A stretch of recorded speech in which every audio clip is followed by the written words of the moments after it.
जिंदगी जैसे पहेली, जैसे कि कोई सहेली। जिंदगी जैसे कहानी, थोड़ी नई थोड़ी पुरानी। कभी चाबुक, कभी चॉकलेट, कभी रौनक, कभी धक्कम पेल। ये भी हो सकता है, वो भी हो सकता है, बट ऑलवेज रिमेंबर, लाइफ में कुछ भी हो सकता है। दोस्तों, आज जो हस्ती यहां आई है वो एक मिसाल है कामयाबी की। उनकी उपलब्धियां देश विदेश में सबके लिए एक अनमोल प्रेरणा है। अपने हर सपने को सच कर दिखाया है इस भाग्यशाली व्यक्ति ने। मेहनत, लगन, दृढ़ता, करुणा और विश्वास जैसी विशेषताएं जितनी इस शख्स में है, शायद ही किसी में है। आशावादी व्यक्तित्व की संपूर्ण परिभाषा, हिंदी फिल्मों का बेताज बादशाह। Please welcome king Khan Shahrukh Khan.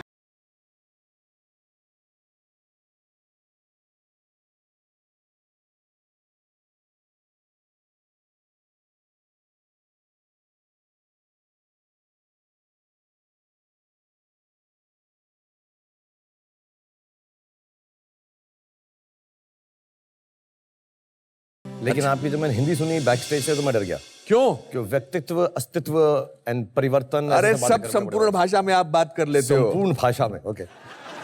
अच्छा ऐसी कोई बात तो है नहीं जो मैं आपके बारे में जानता नहीं? नहीं, बहुत सारी बातें हैं शायद। मेरे पास भी 2-4 बातें ऐसी हैं जो मैं बताना नहीं चाहूंगा, जो आपके बारे में मैं जानता हूं, तो be careful what you ask. हम लोगों ने बहुत, एक्चुअली मेरे सबसे ज्यादा को एक्टर रहे हैं वो अनुपम ही रहे हैं। एक्चुअली मैं काउंट कर रहा था। और कभी भी विलन का रोल आपने मेरे साथ नहीं किया। नहीं, मैं आपके साथ, मेरे विलन के जज्बात जागते ही नहीं तो वे मेरे हमेशा बाप रहे हैं। और मैं आज सोच रहा था कि ऐसा क्यों है कि जो फिल्मों में सबसे ज्यादा मेरे बाप का रोल प्ले किया है वो इंडिया के सबसे बड़े विलन थे। तो ऐसा क्या सोच के लोगों ने बार बार मेरे को आपको मेरा बाप बनाया है? बिकॉज आप मेरे अंदर प्यार की भावना जगाते हैं और मैं आपके अंदर आदर की भावना जगाता हूं। ओहो, thank you very much daddy. Cool cool cool. Absolutely, मेरा बेटा फूल फूल फूल। मैं आपसे पूछना चाहता हूं शाहरुख, एक तो आप मत करो, मुझे तुम ही करो। मैं आपसे ही बात कर सकता हूं। अच्छा चलो ठीक। आप बोल के आप अपने मन में तुम समझ लेना। ओके, मैं समझ लिया। मैं आप किसी अब्दुल रहमान नाम के इंसान को जानते हैं? मैं जानता किसी को नहीं हूँ, लेकिन मेरी जो नानी थी, हम उन्हें पिशी बोलते थे, और उन्होंने मेरा नाम बचपन में अब्दुल रहमान रखा था। आपको इस मेरे सवाल से हैरानी हुई?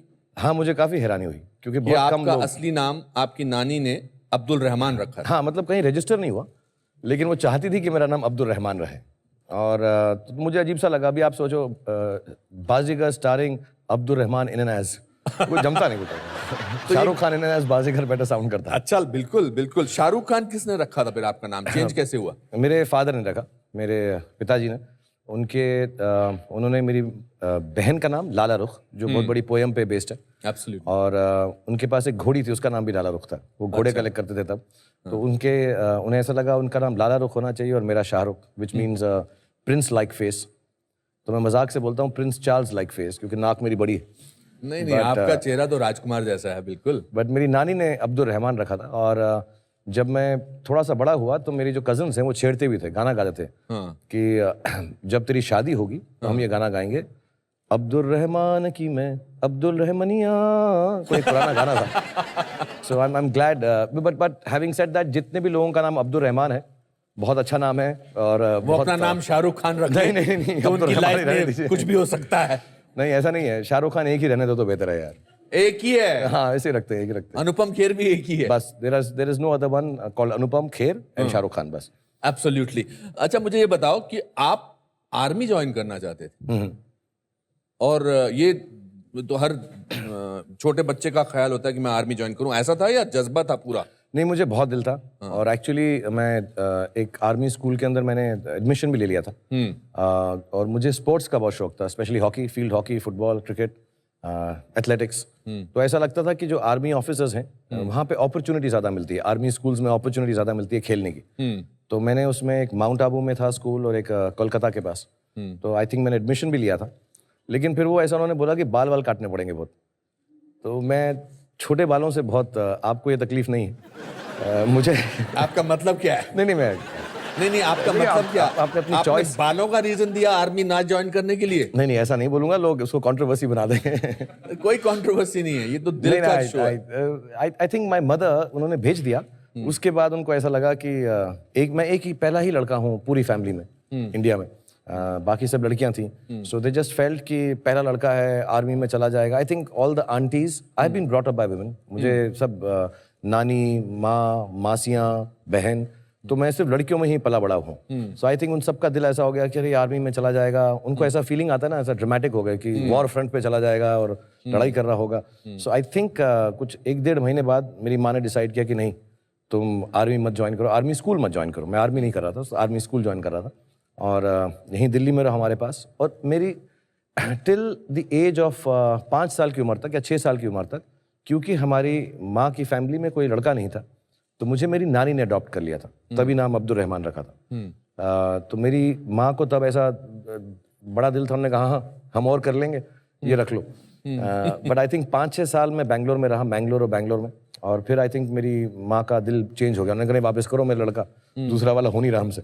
तो आई थिंक वापस ले आए मुझको। एंड बट मेरे साथ सबका बहुत लगाव है, जितनी भी औरतें हैं हमारी फैमिली में, बहुत औरतें हैं माशाल्लाह, तो वो सबका बहुत लगाव है। एंड आई थिंक उन सबका दिल ऐसा आ गया कि नहीं आर्मी मत करो, इसको पढ़ लिख के इंजीनियर बनाओ। तो उनकी तमन्ना पूरी होगी, मैं इंजीनियर बन गया। क्या बन गई? इंजीनियर बन गया मैं। इंजीनियर बन गए आप। आपके वालिद साहब क्या चाहते थे कि आप क्या बने? उन्होंने कभी ऐसा बोला नहीं, क्योंकि मैं 15 साल की उम्र का था जब उनकी फौत हो गई, तो ऐसा कभी हमको मौका नहीं मिला कि वो बताएं क्या बनूं। लेकिन 1-2 बातें बोलते थे जो मैं अभी तक याद रखता हूं कि यार जिस चीज़ में दिली खुशी हो वो बनना। और एक बात और बोलते थे कि मैं उनको बहुत बहुत करीब था, मैं उनके मेरे दोस्त जैसे थे। तो हमेशा बोलते थे यार काम करना, और ना करो तो वो भी ठीक है, क्योंकि जो कुछ नहीं करते वो कमाल करते हैं। तो अगर ना दिल जाए तो मत करना। वो बड़े पोएटिक से थे।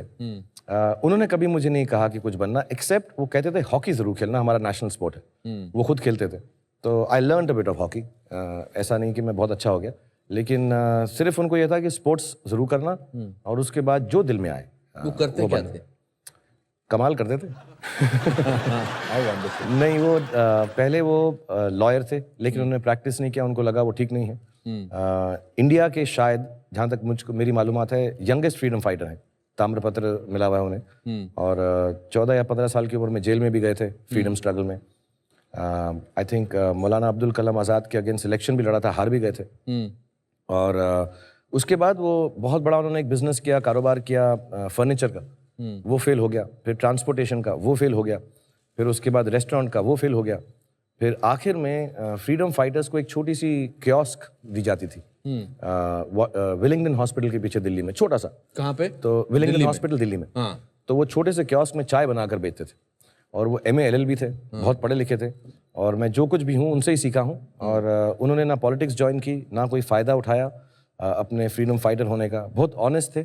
और आखिर दिनों में उन्होंने नेशनल स्कूल ऑफ ड्रामा में उसकी मेस भी चलाते थे। मैं आपको पूछने वाला था कि मुझे जब पता लगा कि आपके वालिद, आपके father national school of drama में कैंटीन चलाते थे या मेस चलाते थे, तो I was very surprise, because I think मैंने ज्वाइन किया 75-78 से, और वो 74 तक वहां पर थे जी। और आप ये सारे एक्टर्स को वहां मिलते रहते थे। एक्चुअली कुछ अजीब सा रीज़न है कि मैं एक्टर बन गया। मुझे लगता नहीं था मैं एक्टर बनूंगा, या ऐसी कोई सोच नहीं थी, फैमिली में कोई नहीं था कि एक्टिंग करेंगे। लेकिन मुझे लगता है वो फॉर्मेटिव ईयर्स थे। मैं सेंट कोलंबस स्कूल में पढ़ता था, जो गोल मार्केट में था। और मैं मॉडर्न स्कूल में 12 खंबा रोड में अपनी बहन को लेने आता था। उनका स्कूल 3:30-4 बजे ख़त्म होता था। तो वो वक्फा जो था 1 बजे से 4 बजे, मैं आके नेशनल स्कूल ऑफ ड्रामा में बैठता था। तो मैं एक्चुअली जिन जिन लोगों के साथ पला बड़ा हुआ हूँ, वो इस देश के सबसे महान एक्टर्स में से हैं। रोहिणी हट्टंगडी जी, राजेश विवेक साहब, सुरेखा सीकरी जी, राज बब्बर साहब, अजीत वच्छानी जी, रघुवीर Yadav. My God, these are all names of my seniors. या और मैं इन सबके साथ मुझे बहुत प्यार करते थे। मैं अभी अजीब लगता है कहते हुए, बट राज बब्बर साहब को बब्बर अंकल कहता था। हाँ। तो उन सबके साथ मैं बड़ा हुआ। और अलकाजी साहब उस वक्त डायरेक्टर थे, हमारे गुरु। जी। सूरज का 7वां घोड़ा, उनकी गोद में बैठ के मैं देखता था, और वो मुझे बताते रहते थे कि तो आप एक्टर कैसे नहीं बनते? आप क्या बोलते हैं कि मैं ऐसे ये इंजीनियर बनना चाहता था, मैं आर्मी में जाना चाहता था? लेकिन वही पुराना किला में जाके हम बैठ के देखते रहते थे, अलकाजी साहब साथ में बिठाते थे और कहते थे देखो, और उसमें अंडर स्टडीज होती थी, कभी अजीत वछानी साहब, कभी हाँ, गब्बर double साहब, casting, हाँ। डबल कास्टिंग होती थी। तो मुझे अभी भी याद है सारे डायलॉग्स। रजिया सुल्तान के एक सुल्ताना का एक डायलॉग था, क्या ये दुरुस्त है कि मैं गुलाम हूँ मिट्टी सा सिया, जिसे कदमों के नीचे रौंद दिया गया हो, लेकिन हमें ये एक सा रुतबा देता है, खुदा की नज़र में हम एक हैं, खुदा हमें खून और रंग से नहीं अमल से परखता है। वाह। So I think Manohar Singh ji, सारे मैंने सब बड़े बड़े एक्टर्स को देखा है, उनको रिहर्सल करते हुए देखा तुगलक है। भी देखा होगा? मैं तुगलक भी देखा है, और लुक सारे के बैक इन सारे एंगर, ये सारे प्लेस मैंने तुगलक, सूरज का सातवां घोड़ा, मैं सब वहीं रहता था, उनके साथ रिहर्सल करते थे, ताश खेलते थे, ब्लफ सिखाया था हमको राज बब्बर साहब ने, ताश की गेम। सो मेरी जो अपब्रिंगिंग है, आई थिंक वहाँ कहीं ना कहीं मुझे ऐसा लगने लगा कि मैं भी कुछ एक्टिंग कर लूंगा। ऐसा दिल में तो नहीं आया था, लेकिन आई थिंक वो एटमॉस्फेयर इतना खूबसूरत लगता था वो था, मुझे बहुत अच्छा लगता था। आपने क्यों एक जगह बोला है कि my father is the most successful failure? क्योंकि मेरे जो फादर थे बहुत ही विनम्र और बहुत ही intelligent, soft spoken gentleman with a great sense of humour.